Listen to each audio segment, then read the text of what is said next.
Oui, bonjour à tous, bienvenue. Alors, dans cette vidéo, je voudrais d'abord remercier, vous verrez, je mettrai dans les liens des journalistes indépendants qui nous ont conviés dans le Cher, du côté de Vierzon, à côté de Vierzon, à un rassemblement où il y avait plus de 250 personnes sur les médias alternatifs, hein, donc ceux que vous connaissez, vous allez voir, je vais vous mettre dans le lien, ils sont tous en photo.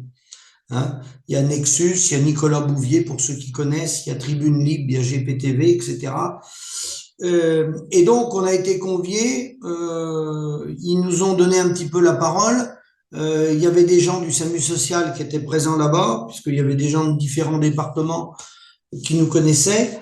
Et donc, journée très, très, très intéressante par rapport aux médias alternatifs. Et là, ça me ramène au débat agricole où vous voyez à chaque étape les gens s'engouffrer dans les discussions. Le Mercosur, Macron est un traître, ah bah Macron, c'est de la faute de Macron, tout ça. Tout ça, c'est des sujets d'information qui, je dois bien le dire, on se répète. C'était pareil avec Sarkozy, Hollande, Chirac. Et on voit les gens qui vont aller manifester, ils vont manipuler des gens, la FNSEA pour aller manifester. Et malheureusement, c'est pas facile à comprendre, mais c'est un débat qui est dépassé.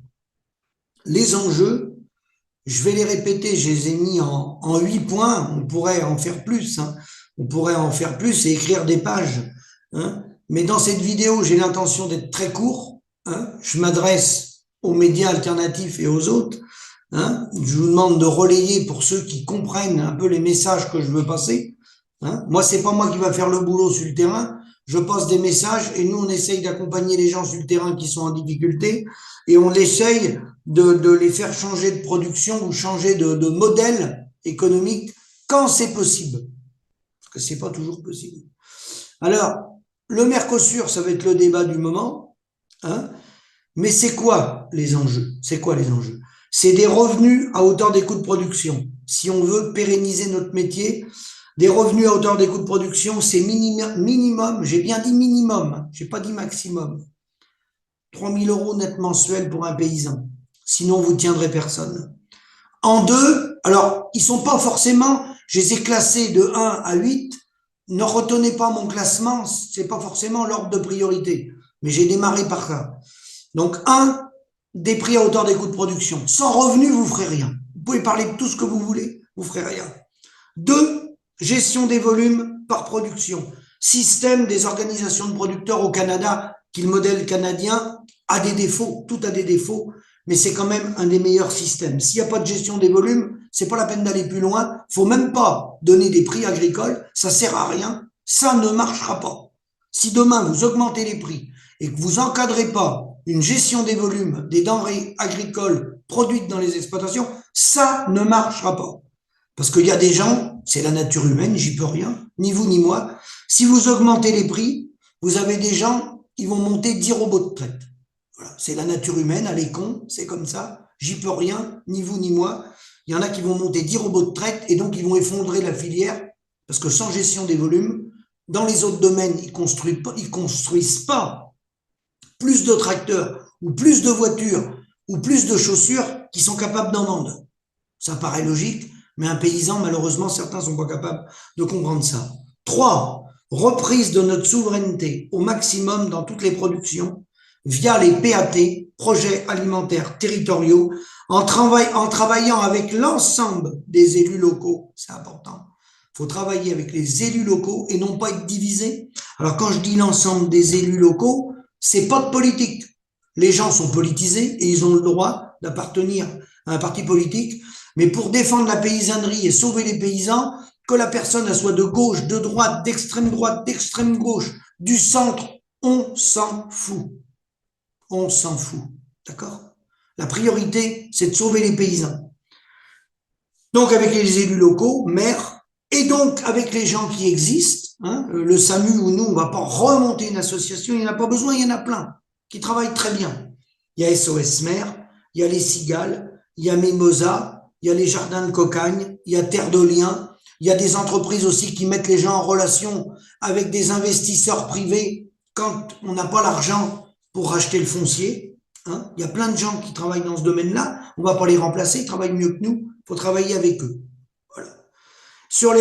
Donc, sur tous les produits agricoles produits en France, c'est ça. C'est revenir sur du local, des PAT. Et attention, très important, l'agriculteur doit reprendre sa facture. C'est l'agriculteur qui fait sa facture. Il y a une chose après qui sera importante à mettre en place, c'est mettre une charte de fonctionnement pour pas qu'il y en ait un qui vend de la tomate à 1 euro et que son voisin il la vende à 0,85 pour y couper le marché au niveau de la commune. Voilà ce qu'on demande aux gens de faire. Après, faire du collectif, pourquoi pas, ça peut se faire, mais le collectif, attention, attention, parce que souvent, c'est des guerres de personnes et le collectif est parfois difficile à tenir. Donc, ça peut être des démarches individuelles, des producteurs locaux individuels. Chacun fait sa facture. Voilà. Le tout, c'est d'avoir un cadre pour pas se tirer dedans sur les prix entre producteurs, puisqu'aujourd'hui, localement, bio et conventionnel, tout le monde sait produire des produits de qualité, que ce soit de la viande ou du lait, on sait, ou des yaourts, on sait produire des produits de qualité. Ce qui est important aussi, c'est ce que je viens de vous dire, c'est le mot local, c'est-à-dire bio et conventionnel, les deux. D'accord? On ne met pas une agriculture contre une autre, sinon on repart dans un débat hein, qui n'a aucun sens. 4. Le commerce international sur la base de la coopération entre les États, c'est-à-dire la charte de la Havane. Modèle qui intègre les mêmes conditions sociales, environnementales, les mêmes normes. Le modèle d'échange avec équilibre de la balance des paiements et possibilité d'adapter une crypto-monnaie ou un panier de matières premières de référence qu'on va définir pour le commerce international. Ça, c'est pour tout le commerce international. Donc, il n'y a pas besoin de se prendre la tête comme on le fait avec le Mercosur en disant le problème, c'est les normes. Hein. Je vois les gens parler de clauses miroirs. Ils peuvent se regarder longtemps dans le miroir. Ils vont jamais voir de changement. Non, faut pas regarder le miroir. C'est le modèle économique qui nous détruit. C'est pas le Mercosur. C'est tout. C'est le TAFTA, le CETA, le Commonwealth. C'est le mode de commerce qui nous détruit. C'est pas le Mercosur à lui seul. C'est le Mercosur plus tous les autres. Et c'est pas que le Mercosur. En interne au niveau français, on n'a pas de marge sans le Mercosur. Donc c'est beaucoup plus complexe que ça. C'est changer le modèle économique. Et la charte de la Havane, qui découle de la c'est des conférences qui ont eu lieu à la sortie de la guerre dès 1945. Il y a eu la conférence de Londres, il y a eu la conférence de Genève, et il y a eu la dernière réunion qu'ils ont fait, c'est à Cuba, à la Havane, c'est pour ça qu'elle s'appelle la charte de la Havane. Et c'est ni le modèle soviétique, ni le modèle actuel néolibéral qu'on a. C'est un modèle de coopération entre les États qui est revendiqué par plein de politiques. Georges Kuzmanovic, avec qui je travaille, mais ça peut être du Dupont-Aignan, ça peut être, comment il s'appelle, Jacques Cheminade, ça peut être les anciens Chevènement-Matisse, Arnaud Montebourg, Asselineau en parle, enfin il y en a plein qui parlent de ça, c'est la coopération entre les États. Donc ce n'est pas le fonctionnement actuel de l'Union européenne, qui ne fonctionne pas. Voilà. 5, j'ai mis l'assurance l'homme-clé. L'assurance l'homme-clé, pour ceux qui ne savent pas, vous irez voir ce que c'est l'assurance l'homme-clé. C'est pour pouvoir se faire soigner en cas de maladie ou d'accident grave, parce qu'aujourd'hui, on n'a rien. On a 29-30 euros par jour. Donc ça, c'est pas sérieux. Pour des gens qui nourrissent le peuple, hein, on doit avoir l'assurance l'homme-clé qu'on doit intégrer dans les coûts de production. Voilà. C'est une assurance particulière. Hein, qui n'est pas prévue dans l'agriculture, puisque la FNSEA en a jamais parlé. C'est le moindre de ses soucis. Le contrôle du prix du foncier via le trésor public pour éviter les spéculations, ça c'est une correction par rapport au modèle canadien, qui est un très beau modèle, mais ils n'ont pas encadré la spéculation sur le prix des fermes en général ou sur le prix du foncier. Ça serait à rajouter, parce que sinon on détruit l'installation des jeunes. Ce projet permet de maintenir des fermes familiales à taille humaine et de créer environ 600 000 emplois non délocalisables. Le but, c'est pas d'aller vers de l'agrandissement. Les fermes qui sont grandes, qui existent, il faut les garder.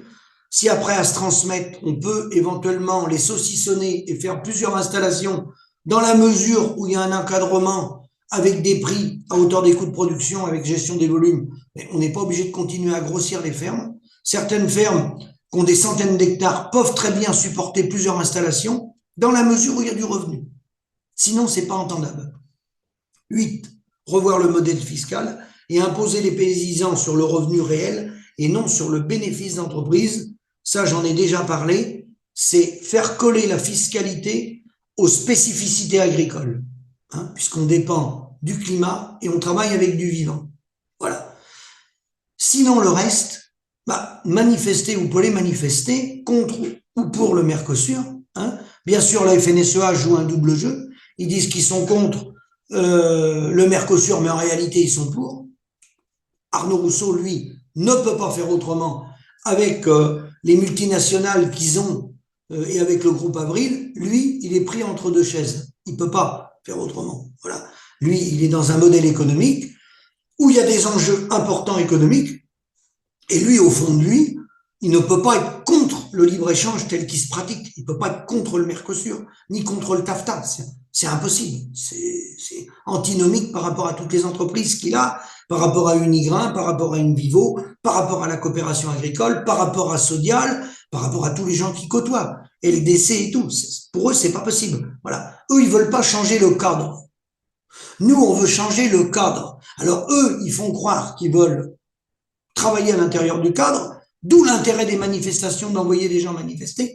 Mais les manifestations, je vous le dis les gars, c'est malheureux, mais elles ne mèneront à rien. Le changement viendra que de nous, de nos changements de comportement de consommation et de repartir de la base du local avec tous les élus qui veulent jouer le jeu.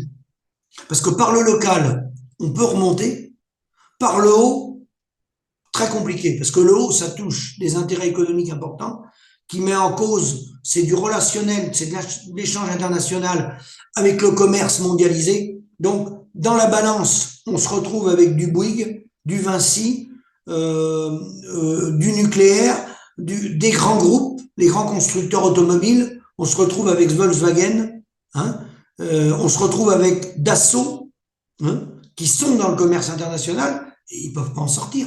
On le comprend, hein. Mais donc, à partir de là, nous, il faut des clauses de sauvegarde pour nous.